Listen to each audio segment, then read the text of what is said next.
Hello everyone, welcome back to my channel Schooming education classes.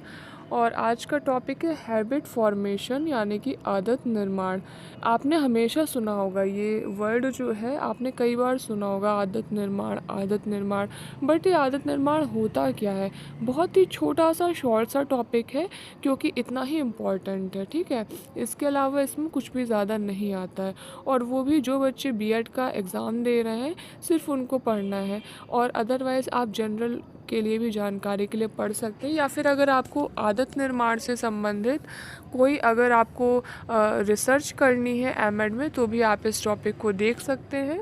और मैं कोशिश यही करती हूँ कि मुझे जितनी अच्छी से अच्छी बुक्स मिल सके, मैं उन बुक्स को लेती हूँ, उन्हें रीड करती हूँ और फिर उनको हाईलाइट कर देती हूँ जो भी मैटर है, ताकि अगर आप स्क्रीनशॉट भी लें और अगर आप पूरा नहीं पढ़ना चाहते हैं, तो जो आपके काम की चीज़ें हैं वो हाईलाइटेड वाले पॉइंट्स आप पढ़ सकते हैं। आपके समय की भी बचत उससे होती है। ठीक है, और साथ ही साथ जो एक्स्ट्रा चीज़ें हैं जो यूज़फुल नहीं है, उसको पढ़ करके उतना टाइम लगाने में कोई फ़ायदा नहीं है कि मैं 1 घंटे की वीडियो बना दूँ उन चीज़ों में जिसका कोई यूज़ नहीं है।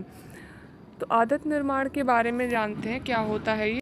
आदत निर्माण यानी कि हैबिट फॉर्मेशन व्यक्ति के द्वारा सप्रयास ढंग से अर्जित व्यवहार तथा अधिगम के फल स्वरूप सीखे गए व्यवहार के कारण उसमें तरह तरह की आदतों का निर्माण होता है। ठीक है, कहने का मतलब ये है कि व्यक्ति जो भी चीज़ें सीखता है, ठीक है, जो भी चीज़ें अर्जित करता है, जो भी अधिगम करता है, उसके द्वारा ही आदत का निर्माण होता है। जैसे कि कोई बच्चा है जिसके यहाँ पर एक रूटीन फॉलो है कि इतने बजे उठना है, इतने बजे खाना खाना है, इतने बजे जो है पिक्चर का टाइम है, इतने बजे पढ़ाई का टाइम है, ये एक टाइम टेबल बना है वहाँ का। तो उसी के फलस्वरूप, क्योंकि वो उस वातावरण में रह रहा है, वही चीज़ें उसने सीखी हैं, वही चीज़ें उसने अर्जित करी हैं, तो उसकी क्या है, वो एक आदत निर्माण हो जाती है। और शिक्षा में आदत निर्माण बहुत ही इम्पॉर्टेंट होता है। दो तरह की स्वाभाविक प्रवृत्तियां पाई जाती हैं व्यक्ति में, एक तो जन्मजात होती है और एक अर्जित होती है, जिसके बारे में पहले भी हम लोग डिस्कस कर चुके हैं। जन्मजात और अर्जित प्रवृत्तियां, जन्मजात होती है जो जन्म से ही होती है, जो मूल प्रवृत्तियां होती हैं। ठीक है, और जबकि जो अर्जित होती हैं वो क्या होती, व्यक्ति जो वातावरण के संपर्क में आकर के बाहर से तरह तरह के सोर्सेज से जो अर्जित करता है, ठीक है, प्रवृत्तियाँ, वो अर्जित प्रवृत्तियों की जो स्वीकार करता है बाहर के वातावरण से, डिफरेंट सोर्सेज से, वो अर्जित प्रवृत्तियों के अंतर्गत आ जाते हैं। बस इसमें इतना ही इम्पोर्टेंट है। अभी मैं यहाँ पर जो एक इम्पॉर्टेंट ये लाइन है कि शिक्षा के क्षेत्र में अच्छी तथा बुरी दोनों प्रकार की आदतों का महत्व है। यहाँ पर क्या होता है, शिक्षा के क्षेत्र में प्रयास किया जाता है अच्छी आदतों को दृढ़ करने और बुरी आदतों के कारणों को जानकर उनका निवारण करने के उपाय पर। अब यहाँ इम्पॉर्टेंट जो है उस डेफिनेशंस दिए कुछ इम्पॉर्टेंट, सिर्फ वही डेफिनेशन बताऊंगी जो एग्ज़ाम की दृष्टि से इम्पॉर्टेंट है। जो स्क्रीनशॉट लेना चाहे आप तो स्क्रीनशॉट ले सकते हैं। विलियम जेम्स की डेफिनेशन काफ़ी इम्पॉर्टेंट है। आदत प्राणी के पूर्वकृत व्यवहारों की तरह से व्यवहार की पुनरावृत्ति करने की प्रवृत्ति है, यानी कि जो पहले के जो उसके व्यवहार हैं उसी की तरह से दोबारा बिहेव करना। जैसे कि एक टाइम टेबल, एक आदत फॉर्म है कि सुबह 4 बजे उठना है, फिर 6 बजे तक पढ़ना है। तो ये क्या है, ये ऐसा नहीं कि सिर्फ एक ही दिन के लिए, ये एक आदत निर्माण का मतलब क्या है कि ये एक आदत फॉर्म हो गई है, ये डेली के लिए, डेली 4 बजे उठना है, डेली 6 बजे तक पढ़ना है। ठीक है, मतलब उसकी पुनरावृत्ति हो रही है बार बार। सेम चीज़ गैरेट ने भी कही है, आदत किसी ऐसे व्यवहार को दिया गया नाम है जो प्रायः बार बार दोहराए जाने पर स्वचालित होता है। ठीक है, यानी कि ऐसा आदत का मतलब ये नहीं तो आपने कोई काम एक दिन किया और कह दिया ये तो मेरी आदत है।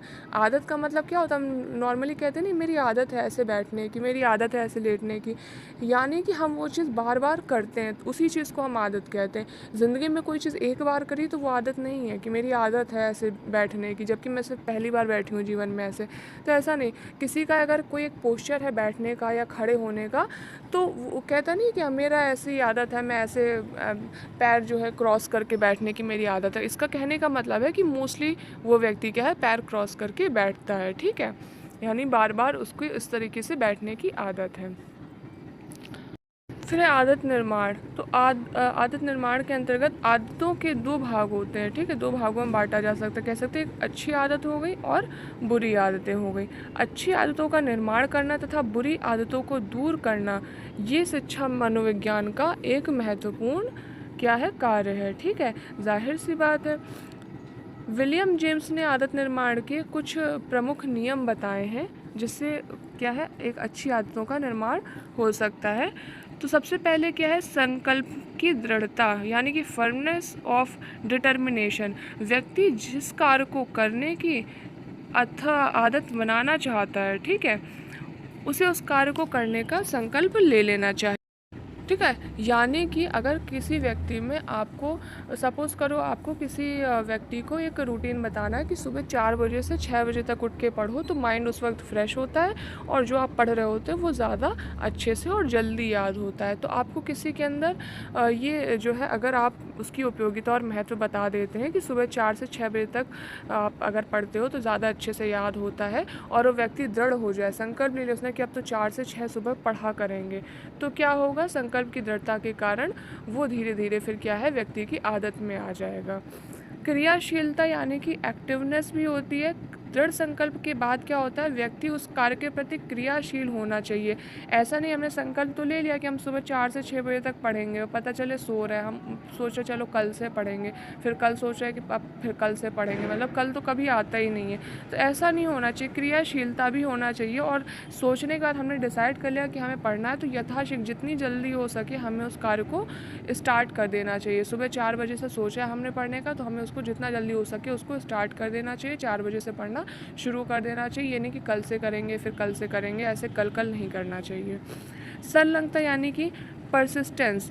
इसमें क्या होता है, संलग्नता में जब तक व्यक्ति की कोई आदत दृढ़ और स्थायी ना हो जाए तब तक उसको कार्य करने में शिथिलता नहीं आनी चाहिए, संलग्न रहना चाहिए। ऐसा जब तक वो बिल्कुल दृढ़ ना हो जाए, मतलब कि 4 से 6 बजे तक पढ़ने का जब तक उसका नियम बिल्कुल दृढ़ ना हो जाए, उसकी एकदम आदत में ना आ जाए कि उसके लिए एकदम नॉर्मल हो जाए, 4 बजे के बाद उसको नींद ही ना आया करे, अपने आप नींद खुल जाया करे, जब तक इतना दृढ़ ना हो जाए तब तक उसको बिल्कुल एकदम लगे रहना चाहिए उस कार्य में। ऐसा नहीं कि आज पढ़ लिया फिर कल आलस कर गए, अरे छोड़ो आज गैप कर देते हैं, आज छुट्टी मार लेते हैं, आज नहीं पढ़ रहे हैं। तो अगर ये चीज़ कर दी ना, तो वहाँ पे आदत के निर्माण में क्या होता है, लॉस हो जाता है, यानी कि आदत निर्माण नहीं हो पाता। और इसीलिए सब लोग कहते हैं कि कंसिस्टेंसी ज़रूरी है। जब भी आप किसी एग्ज़ाम की तैयारी कर रहे हो तो चाहे आप 2 घंटे पढ़ें लेकिन डेली पढ़ें।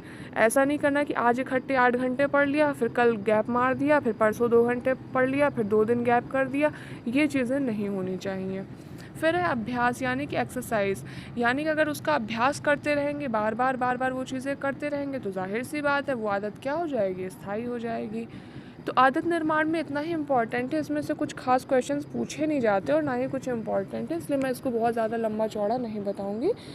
और अगर आप बीएड और एमएड की तैयारी करें तो जो भी इम्पॉर्टेंट क्वेश्चंस हैं बीएड एमएड से रिलेटेड, जो आपको जिनके बारे में आपको आंसर नहीं मिल रहा है, तो आप कमेंट करके पूछ सकते हैं। साथ ही साथ आपके बीएड और एमएड के एग्ज़ाम से संबंधित अगर सिलेबस का कोई टॉपिक आपको नहीं मिल रहा है तो भी आप कमेंट कर सकते हैं। All the very best, thanks for watching.